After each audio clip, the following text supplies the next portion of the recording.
Citizens Coalition for Change, CCC, President Nelson Chamisa says his party has infiltrated the Zimbabwe Electoral Commission, ZEC, and informants are giving him daily briefings which will help thwart election rigging. He was addressing thousands of party supporters in Gweru Sunday as parties campaign vigorously ahead of the March 26 by-elections.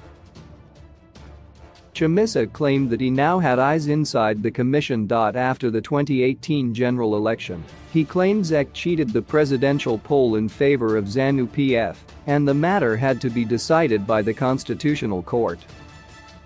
He has since then refused to recognize President Emmerson Mnangagwa's victory, which the court granted.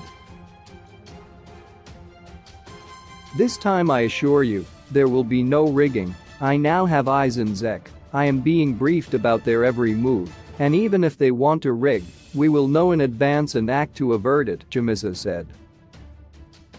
The commission is under fire after watchdog Team Pachetu analyzed the March 26 voters' roll and unearthed gross irregularities, including changes to 156 polling stations and the moving of more than 177,000 voters to different constituencies.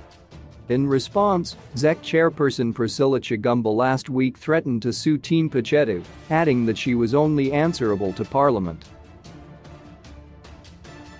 Chamisa also spoke directly to Securocrats, who he said should not fear for their jobs, but corrupt ZANU-PF officials had to go so that the country could enjoy economic growth. "I know that the security forces are scared to lose their jobs in the event that CCC becomes government. But they should not be scared. It is corrupt ZANU-PF leaders who we want to remove and arrest in the new government." He promised his supporters that he will form a very lean cabinet. "Those in government who fear that they will lose their jobs, don't worry. Fear not, because we are not after removing the head, but we want to change the haircut. We are after the politicians and not government workers. Government is not an industry. It is not supposed to be a space where you come for cars, money, and jobs for the boys. No. Our government will be lean, 12 to 13 ministers only and no deputies," he said amid applause.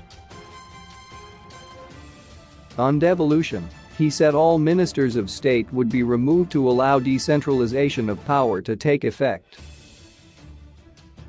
"We will not have governors. Our government will ensure that governance is put to the people. We can't have everything being done in Harare. We want to make sure Gweru is our administrative capital, Harare our commercial capital, and Bulawayo our industrial hub," he said.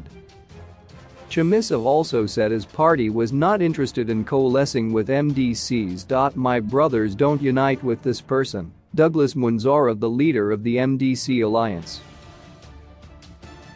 "He does not help you. If you engage in a government of national unity, NU, with a dead person, you are also dead." Recently, Munzora said he discussed the possibility of forming a NU with Mnangagwa. Chamisa urged Mnangagwa to retire so that young people could take the country forward. He said politics was a game of ideas, not guns. At the rally, all interim CCC leaders sat with the crowd, with no VIP tent or chairs for the top table. Chamisa said this was now the new normal as the VIP tent created distance between party leadership and the electorate. In Bulawayo on Saturday, Chamisa promised to restore the city to its former glory of being the country's industrial hub. He told thousands of supporters at White City Stadium that his government will set up a truth commission to resolve the emotive Gukurahundi issue.